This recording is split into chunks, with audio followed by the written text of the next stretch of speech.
Hi everyone, I'm Raquel Bueno Morales and I'm a National Senior Advocacy Consultant with Voices for Healthy Kids. When I was co-director of Upstream Public Health, we used contract lobbyists for a majority of our campaigns, including our appropriations advocacy campaigns. A strong appropriations campaign has to have both an inside game, which relies on direct, often behind-the-scenes contact, and an outside game, which relies on external-facing tactics and public pressure. This video digs into the critical piece of the inside game, lobbying lawmakers.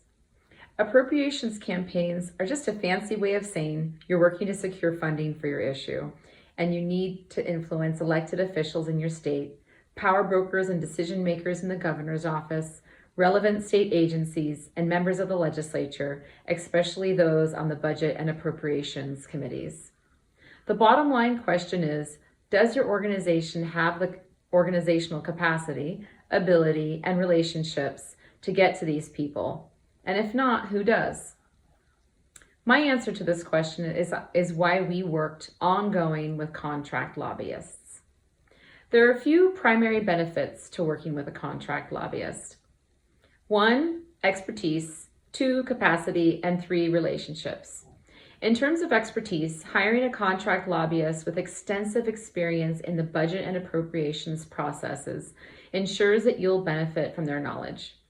In terms of capacity, appropriations is a technical and wonky process that requires a substantial investment in time to track the movement of the governor's budget, appropriation bills and amendments, hearings, and other critical pieces of information that are sometimes rapidly changing. Relationships. Contract lobbyists spend significant time in the Capitol building with lawmakers on behalf of their clients. And as a result, they generally have strong, long-standing relationships with lawmakers and their staff. They can identify which lawmakers need to hear from you and who influences the lawmakers with the power in the appropriations process. I want to acknowledge that there are potential drawbacks. Contract lobbyists can be expensive, they can have other clients and priorities, and you aren't developing these long-term relationships with lawmakers from within your organization. That said, for us, hiring a contract lobbyist was the right move. We found at Upstream with our organization that we couldn't dedicate a staffer to the building, and that's what it takes to be an effective lobbyist. You've got to be in the building every day. You've got to track the lawmakers' birthdays and vacation plans and track the little special things, like when it's their kids' graduation. And realistically, we did not have the bandwidth to do what it takes to get there. But if you want your organization to build relationships with lawmakers, having a contract lobbyist does not preclude you or anyone in your organization from doing some lobbying. Of course, it needs to be coordinated with your contract lobbyist. But at Upstream, we still did lobby for our issues when we had time. We still participated in hearings and, of course, organized our coalition. We could meet with our contract lobbyists in the building, get updated. Sometimes we even divided up meetings, and we often hashed out late-breaking strategy together. But the difference was access. He could break away and catch a lawmaker on the floor in between votes. That's access we didn't have and didn't have the time to create. So if you decide a contract lobbyist is the extra advantage your campaign needs, I recommend you start with a search by talking to partners, lawmakers, and their staff to get recommendations. Once you've found some potential options, there are a few things to keep in mind. Are they familiar with your issue?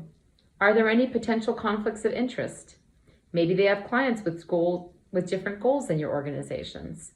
Does their political leaning align with your needs? For instance, maybe they can get to more moderate or conservative lawmakers that you aren't able to. And finally, do your homework, interview more than one lobbyist, and dig into their experience and relationships with elected officials.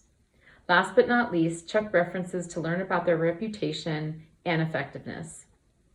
I remember one year in particular when we were looking for a contract lobbyist. At first, we considered someone, but we found out that they were also lobbying for a cell phone provider. And at the time, we were considering policies around safe driving, so we passed. Next, we interviewed a contract lobbyist who was also lobbying for an organization, this time the Nurses Association, which ended up being a great fit all around. The Nurses Association were supportive of our active transportation's appropriations campaign and our effort to get state funding for Farm to School. We also chose him because he had strong relationships across the aisle, and his relationships were deep. He was also friendly and authentic, and he had this gift of being able to talk about issues in a way that aligned with lawmakers' values. It was golden. In short, appropriations advocacy can be made much easier with a contract lobbyist who knows the system, the timeline, and the players. Someone who's in the back room while the negotiations are happening and not in the hallways waiting to hear the result. You are paying for their access to decision makers who are holding the cards. So in that sense, I hope you see it as a wise investment. Thanks.